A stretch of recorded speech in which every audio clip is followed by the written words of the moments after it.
அனைத்து மாணவர்களுக்கும் வணக்கம். இந்த வகுப்புல நம்ம ஜனவரி 3 முக்கியமான கரண்ட் அஃபேர்ஸ் தான் பாத்தீங்கன்னா பார்க்க போறோம். முதல் கரண்ட் அஃபேர்ஸ், பிரதமர் நரேந்திர மோடி அவர்களால் இந்திய மேலாண்மை கல்வி நிறுவனம், அதாவது IIM அப்படின்ட்டு சொல்லுவோம்.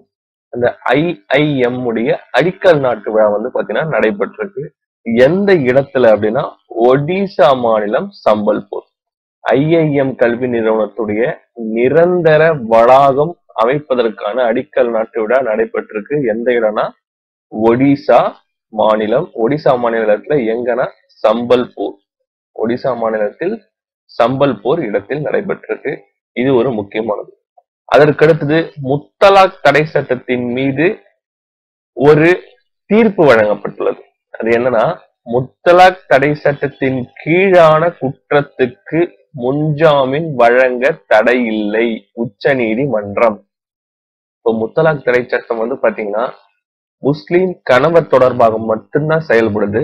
ஒருவேளை அந்த முஸ்லிம் கணவருடைய தாய் அந்த சட்டத்தின் கீழே தவறு புரிந்திருந்தாலோ, இல்லை அந்த முஸ்லிம் கணவருடைய பெற்றோர்கள் இல்லை உடன் பிறந்தவர்கள் யாராவது பாத்தீங்கன்னா அந்த சட்டத்தின் கீழ் குற்றம் புரிந்திருந்தார், அவர்களுக்கு முன்ஜாமீன் வழங்கலாம் என்று உச்ச நீதிமன்றம் கூறியிருக்கு. நல்லா ஞாபகம் வச்சுங்க. இது ஒரு முக்கியத்துவமான தீர்ப்பு. கண்டிப்பா தேர்வுல கேட்கப்பட அதிகப்படியான வாய்ப்பு இருக்கு. மறுபடியும் சொல்ற பாருங்க, முத்தலாக் தடை சட்டத்துல தடை என்பது முஸ்லிம் கணவர் தொடர்பாக மட்டுமே செயல்படுகிறது அப்படின்ட்டு ஒரு தீர்ப்பு வெளியா இருக்கு. எனவே முத்தலாக் தடை சட்டத்தின் கீழ் செய்யப்பட்ட ஒரு குற்றத்திற்கு முன் ஜாமீன் வழங்குவதற்கு, அதாவது முன்ஜாமீன் வழங்குவதற்கு தடை இல்லை என உச்ச நீதிமன்றம் அறிவித்துள்ளது. அதற்கடுத்தது, முன்னாள் மத்திய உள்துறை அமைச்சர் பூட்டா சிங் மறைவு. இந்த பூட்டா சிங் என்பவர் யார் அப்படின்னு சொல்ற பாருங்க. இந்த பூட்டா சிங் 4 பிரதமர்களின் கீழ் பணிபுரிந்தவர். 8 முறை பாத்தீங்கன்னா நாடாளுமன்ற உறுப்பினராக இருந்திருக்கிறார். அது மட்டும் இல்லாம பீகார் மாநில ஆளுநராக பதவி வகித்தவர்.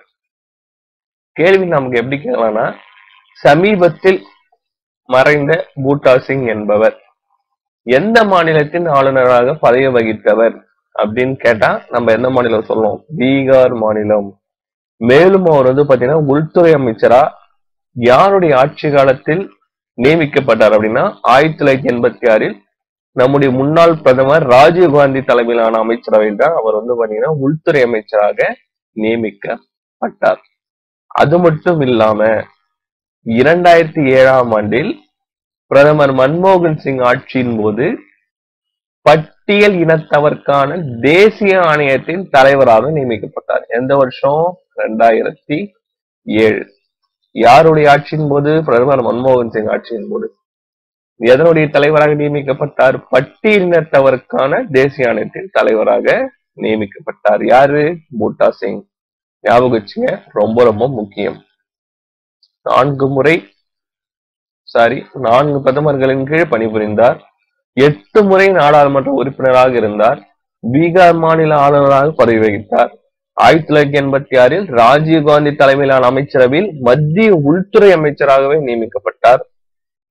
2007ஆம் ஆண்டு பட்டியலினத்தவருக்கான தேசிய ஆணையத்தின் தலைவராக நியமிக்கப்பட்டார் பிரதமர் மன்மோகன் சிங் ஆட்சியின் போது. இதுதான் அவரை பற்றிய மிக மிக மிக முக்கியமான தகவல்கள். அடுத்தது, விழுப்புரம் அருகே பாத்தீங்கன்னா ஒரு சங்ககால கிணறு சங்ககால உரை கிணறுனா பாத்தீங்கன்னா இப்படி இருக்கும். நீங்க பார்த்திருப்பீங்க. இப்படி ஸ்டெப் பை ஸ்டெப்பா இருக்கும் உரை கிணறு. இந்த டைப்பான உரை கிணறு பாத்தீங்கன்னா எங்க கண்டுபிடிக்கப்பட்டிருக்குன்னா விழுப்புரம் அருகே கண்டுபிடிக்கப்பட்டிருக்கு. எந்த கிராமப்புற ஏரி பகுதியில் அப்படின்னா விழுப்புரம் அருகே உள்ள வேடம்பட்டு கிராம ஏரி பகுதியில் கண்டறியப்பட்டுள்ளது. அதற்கடுத்தது, வேள்பாரி நாவலுக்கு மலேசிய விருது வழங்கப்பட்டுள்ளது.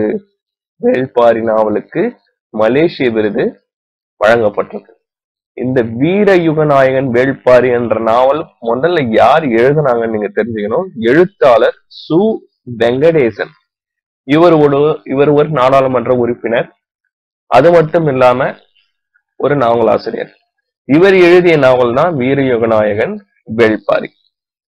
இதுக்கு முன்னாடி இவர் என்னென்ன எழுதியிருக்காரு அப்படின்னா, சு வெங்கடேசன் வந்து பாத்தீங்கன்னா இதுக்கு முன்னாடி காவல் கோட்டம் என்ற ஒரு நாவல் எழுதியிருக்கிறார். அந்த நாவல் 2011ஆம் ஆண்டு சாகித்ய அகாதமி விருது பெற்றிருக்கிறது. நல்லா ஞாபகம் வச்சுங்க. இந்த சு வெங்கடேசன் அவர்கள் இதற்கு முன்னாடி 2011ல என்ன நூல் எழுதியிருக்காருன்னா காவல் கோட்டம் அப்படின்ற ஒரு நூல் எழுதியிருக்காரு. ஞாபகம் வச்சுங்க, இது ரொம்ப முக்கியம். இந்த சாகித்ய அகாடமி விருது பெற்ற நூல்கள் எல்லாமே முக்கியம். இப்ப 2011 காவல் கோட்டம் என்ற நூலை எழுதியவர் யாரு? சு வெங்கடேசன். அதுக்கு என்ன விருது கிடைச்சிருக்கு? சாகித்ய அகாதமி விருது கிடைச்சிருக்கு. இப்ப இவர் எழுதின நூல் தான் வீரயுக நாயகன் வேள்பாரி. இந்த நாவலுக்கு என்ன விருது கிடைச்சிருக்குன்னா மலேசியாவில் விருது அறிவிக்கப்பட்டுள்ளது.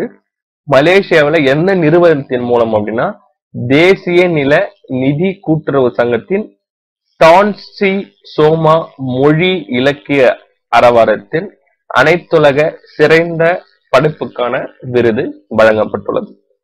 மலேசிய விருது அப்படின்னு ஞாபகம் வச்சுங்க. நிறுவனத்தின் பெயர் தேசிய நிலநிதி கூட்டுறவு சங்கம். ஓகேங்களா?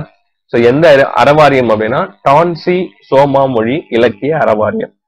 சோ இந்த காவல் கோட்டம் வந்து ஞாபகம் வச்சுங்க. அடுத்த ஒரு முக்கியமான பொது அறிவு இது. முப்படைகளிலும் பணிபுரிந்த வீரர் பிரதிபல் சிங். இப்ப ரீசெண்டா இவர் 100வது பிறந்த நாளை கொண்டாடினார். 100வது பிறந்த நாளை கொண்டாடினதால நம்முடைய செய்தித்தாள்கள்ல இவருடைய பெயர் பதிவு செய்யப்பட்டிருக்கு. அதனால கண்டிப்பா வந்து பாத்தீங்கன்னா இவரை பத்தி கேட்கலாம். சமீபத்தில் செய்தித்தாள்களில் இடம்பெற்ற பிரதிபல் சிங் என்பவர் யார் அப்படின்னா, இந்தியாவுல முப்படைகள் இருக்கு.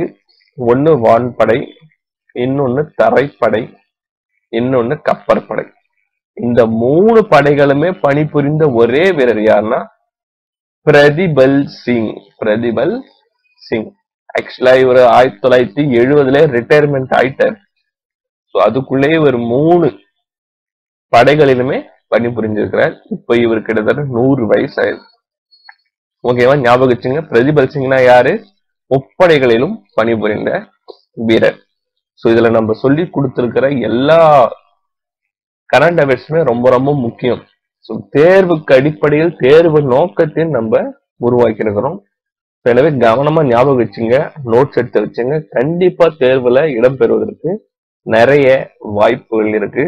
சோ அடுத்த முக்கியமான வகுப்புல நான் உங்களை சந்திக்கிறேன். நன்றி, வணக்கம்.